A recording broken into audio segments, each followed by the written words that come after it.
말씀을 기다리며 교독합니다. 주님은 우리의 하나님이십니다.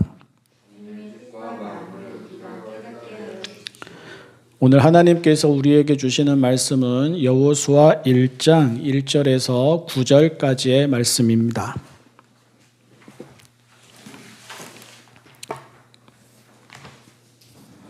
새번역 성경 구약 325쪽 여호수아 1장 1절에서 9절까지의 말씀입니다.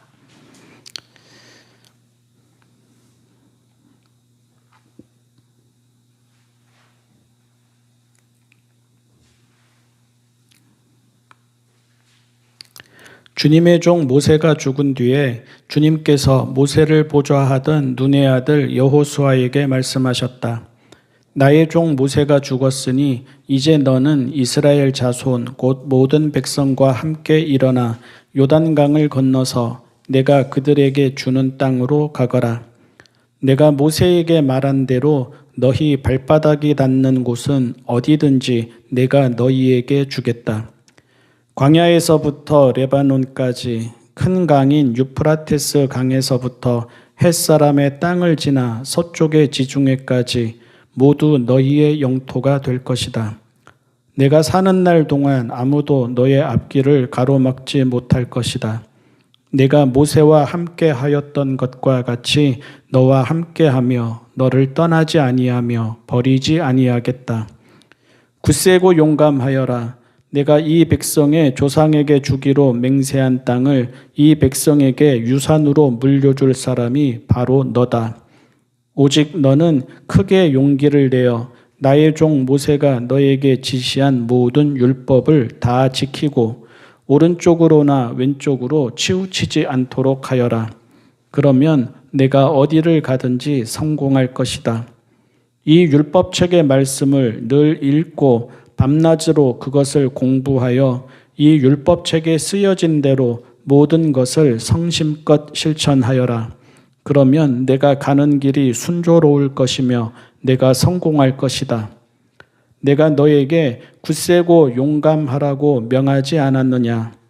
너는 두려워하거나 낙담하지 말아라. 내가 어디로 가든지 너의 주 나 하나님이 함께 있겠다. 아멘. 여호수아서 1장 1절에서 9절까지의 말씀 본문을 가지고 두려워하는 이들에게 라는 제목으로 말씀을 나눕니다. 새로운 일을 시작하는 설렘만 있지 않습니다. 새로운 일을 시작하는 두려움도 있습니다. 새로운 일을 맞이하는 희망만 있지 않습니다. 새로운 일을 맞이하는 불안도 있습니다. 아주 오래 준비한 일이라 해도 다르지 않습니다. 정말로 바라던 기쁘고 좋은 일이라 해도 다르지 않습니다. 그리고 그 일이 하나님의 뜻을 따라 믿음으로 준비한 일이라 해도 다르지 않습니다. 이제 가나안 땅으로 들어가게 됩니다. 앞으로는 더 이상 광야를 헤매지 않고 정착해서 안정되게 살아가게 됩니다. 40년을 기다린 일입니다. 그리고 하나님이 약속하신 일입니다. 하지만 지도자인 여호수아부터 두렵습니다. 믿음 없는 사람이 아니라 믿음 있는 사람입니다. 하지만 두렵습니다. 같이 출애굽을 한 이들이 원망과 불평을 하며 시험에 들고 절망할 때에도 갈렙과 더불어 끝까지 하나님의 약속을 믿은 여호수아입니다. 하지만 두렵습니다. 본문에서 하나님이 그에게 두려워하지 말고 용기를 내라고 3번이나 말씀하십니다. 두려워하지 않는데 두려워하지 말라 하시겠습니까? 자신만만하다면 방심하지 말라 하시거나 겸손하라 하시겠지 용기를 내라 하시거나 낙담하지 말라 하시겠습니까? 설레면서도 두렵고 기대되면서도 걱정이 앞섭니다. 새로운 땅이지만 낯선 땅입니다. 새로운 기회이지만 막막한 일입니다. 하나님이 함께 하시겠다는 말씀을 계속 하시는 이유입니다. 하나님이 당신의 약속과 당신이 이루실 일을 계속 말씀하시며 그를 붙드시는 이유입니다. 성경에 하나님이 함께 하신다는 말씀이 그토록 많은 이유는 우리 사람이 그만큼 쉽게 흔들리기 때문입니다. 성경에 하나님이 두려워하지 말라고 하시는 말씀이 그토록 많은 이유도 우리 사람이 그만큼 두려워하기 때문입니다. 누구나 그렇습니다. 신앙인도 그렇습니다.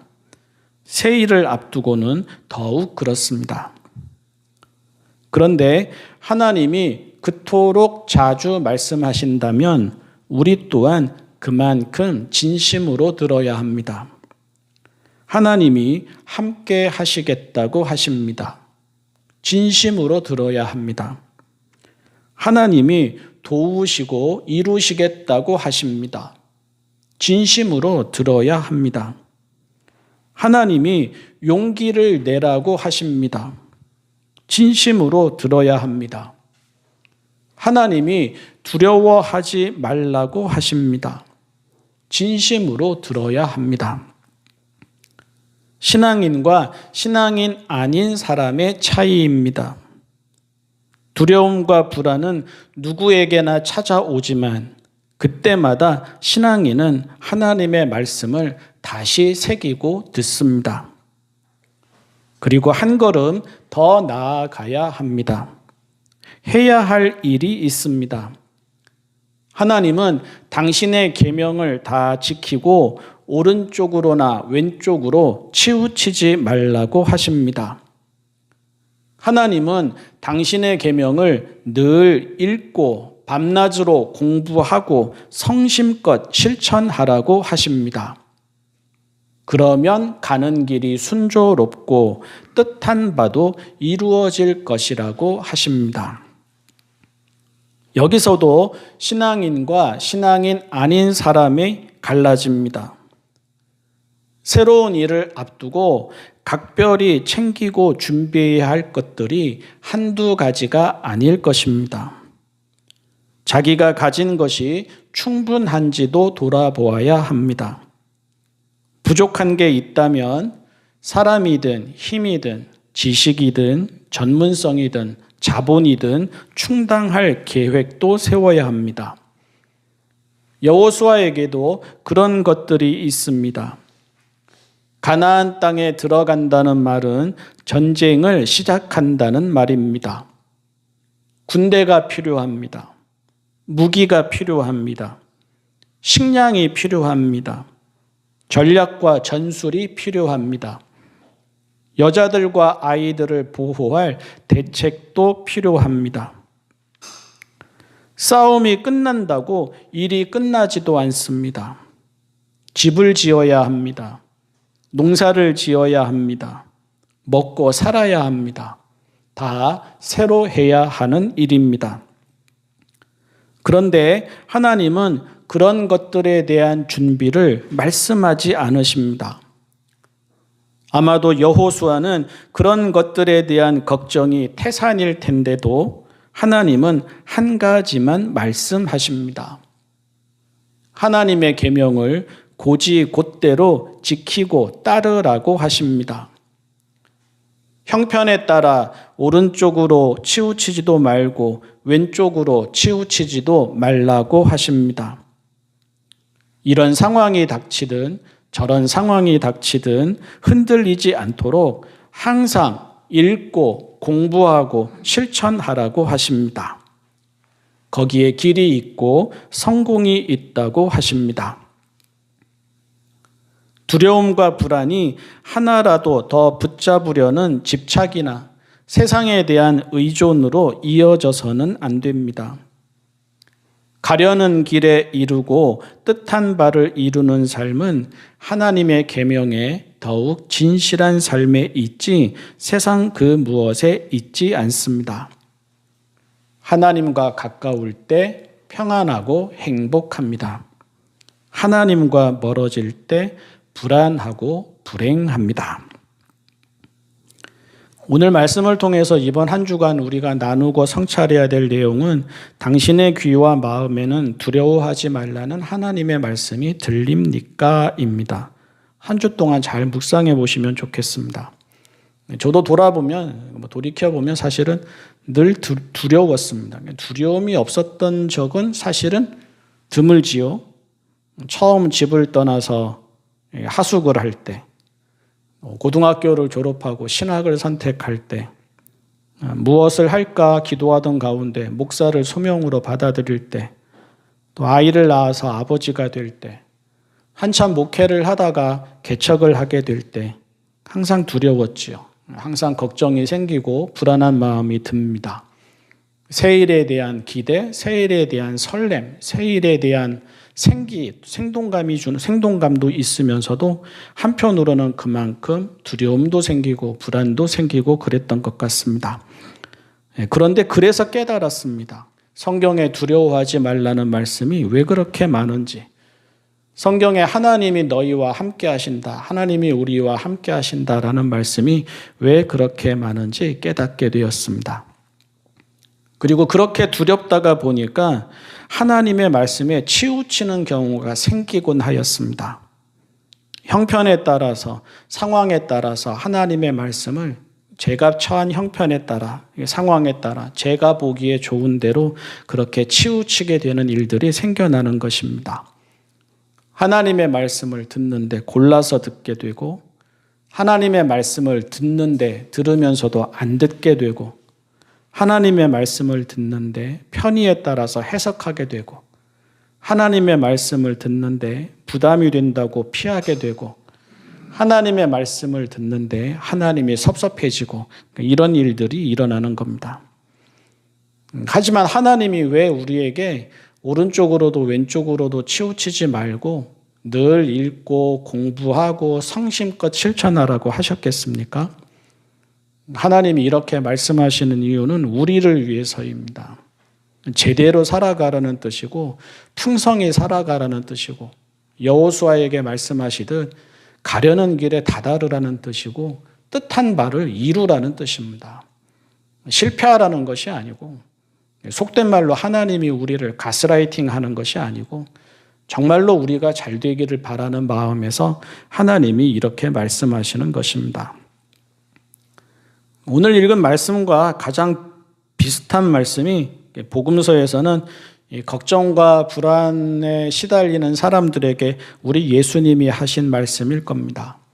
너희는 먼저 그의 나라와 그의 의를 구하라. 그리하면 이 모든 것을 더하시리라. 그 말씀을 듣는 사람들도 믿음 없는 사람들이 아니었지 않습니까? 예수님을 믿는 사람들이고 예수님의 제자가 되겠다고 따라 나선 사람들이고 또 예수님의 말씀을 듣고 싶어서 예수님 주변에 모여든 사람들이지 않습니까? 그런데도 걱정하고, 그런데도 불안해하고, 그런데도 두려워하고, 그런데도 자기 일이 태산처럼 쌓여가니까 예수님이 하시는 말씀인 겁니다. 너희는 먼저 그의 나라와 그의 의를 구하여라. 그리하면 이 모든 것을 너희에게 더하시리라. 여호수아기를 다 읽어보면 또 우리가 알고 있지만 여호수아는 진심으로 그렇게 했습니다. 그래서 여호수아 끝에 가서 여호수아가 죽음을 앞두고 하는 유언에서 그렇게 이야기하지 않습니까? 당신들이 어떻게 하든지, 당신들이 하나님을 믿든지 안 믿든지, 당신들이 아모리 사람의 신을 섬기든지 그렇게 되든지 나와 내 집은 하나님만을 섬기겠다. 1장에서 이야기한 대로 여호수아는 정말로 하나님의 계명에서 오른쪽으로도 왼쪽으로도 치우치지 않으려고 그렇게 살아왔고, 그것을 자녀들에게 그리고 이스라엘에게 마지막 유언으로 남기면서 세상을 떠납니다. 오늘 우리도 진심이었으면 좋겠습니다. 두려움 없는 삶이, 뜻한 바를 이루는 삶이, 우로나 좌로나 치우치지 않는 삶이, 하나님의 말씀을 읽고 공부하고 실천하는 삶이, 먼저 하나님의 나라와 하나님의 뜻을 구하는 삶이 우리에게도 진심으로 받아들여지고 또 그러한 삶에 우리가 성심껏 순종할 수 있었으면 좋겠습니다. 그런 믿음과 용기를 하나님이 우리에게 주시기를 바라고, 그런 믿음과 용기를 내어서 새로운 날을 살아가고 새로운 자리로 나아가고 새로운 한 주를 열어가면 좋겠습니다. 기도하겠습니다. 사랑의 하나님 아버지, 걱정하고 불안해하는 저희를 위로하여 주시고 붙들어 주십시오. 두려워하고 염려하는 저희를 붙들어 주시고 지켜 주십시오. 두려워하지 말아라 말씀하시니 그 말씀을 진심으로 듣게 하시고, 우리와 함께 하시겠다 말씀하시니 그 말씀을 진심으로 듣게 하여 주십시오. 저희만의 생각과 저희만의 일에 빠져서 두려움과 불안으로 또 집착과 고민으로 하루하루를 살아가지 말게 하시고, 하나님이 하시는 말씀을 귀를 열고 마음을 열어 듣고 새기며 그 말씀 따라 담대히 살아가게 하여 주십시오. 시험 많은 세상, 유혹 많은 세상에서 살아갑니다. 흔들리지 않게 하여 주십시오. 하나님의 말씀과 계명에서 오른쪽으로도 치우치지 말고 왼쪽으로도 치우치지 말게 하여 주십시오. 형편에 따라, 상황에 따라, 저희 생각에 따라 하나님의 말씀을 취사 선택하지도 말게 하시고 귀를 막지도 말게 하시고, 하나님의 말씀이고 하나님의 계명이니 곧이곧대로 듣게 하여 주십시오. 하나님의 말씀을 가까이 하며 늘 읽고 항상 공부하고 또 그 읽고 공부한 것을 생활에서 적용하고 실천하며 하루하루를 살아가게 하여 주십시오. 하나님이 저희를 통해 이루시고자 하는 일이 이루어질 때까지, 저희가 이 땅을 사는 동안 허락하신 인생이 참으로 은총이고 선물임을 저희의 입으로 고백하기까지 하나님 저희 곁에 계시며 저희의 믿음을 지켜주시고 저희의 길을 인도하여 주십시오. 예수님의 이름으로 기도합니다. 아멘. 모두 자리